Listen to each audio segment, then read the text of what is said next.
Assalamualaikum warahmatullahi wabarakatuh. Perkenalkan, nama saya Desi Fitrianingsi dengan NIM P003410200009 dari tingkat 2A jurusan Teknologi Laboratorium Medis. Baiklah, di sini saya akan menjelaskan materi mengenai kelainan metabolisme non-protein nitrogen. Kelainan metabolisme non-protein nitrogen. Gangguan metabolik adalah suatu kejadian yang terjadi karena proses metabolisme yang gagal dan menyebabkan tubuh memiliki terlalu banyak atau terlalu sedikit zat yang penting agar tetap sehat. Dengan begitu, beberapa penyakit dapat terjadi ketika beberapa zat penting kurang atau lebih. Selanjutnya, asam amino masuk ke badan melalui sumber makanan dan asam amino segera diantar ke sel jaringan yang segera menyusun protein daripadanya. Dalam jaringan hidup, nitrogen terdapat sebagai protein dalam jumlah relatif besar dan sebagai non-protein nitrogen dalam jumlah relatif kecil. Keseimbangan nitrogen. Setiap hari 20-30 gram protein dirombak secara irreversibel. Jumlah ini adalah jumlah minimal yang harus masuk ke dalam tubuh guna mencapai keadaan metabolik yang mantap. Keadaan ini disebut keseimbangan nitrogen. Keseimbangan nitrogen positif. Jumlah nitrogen yang diserap melebihi yang dibuang keluar oleh tubuh. Jadi sejumlah nitrogen tertahan dalam tubuh untuk pembentukan jaringan baru. Jumlah nitrogen yang diserap melebihi yang dibuang keluar oleh tubuh.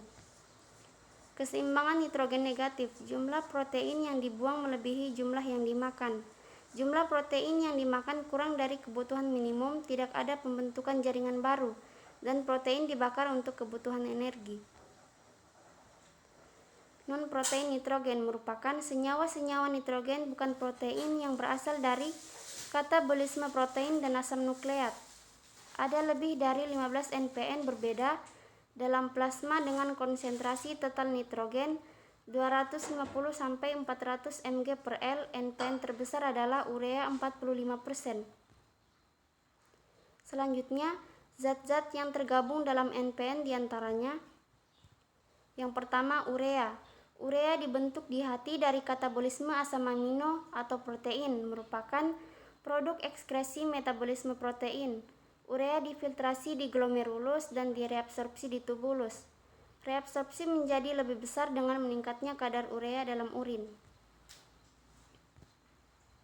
Selanjutnya, asam urat. Asam urat adalah produk utama dari katabolisme nukleosida, purin, adenosin, dan guanosin.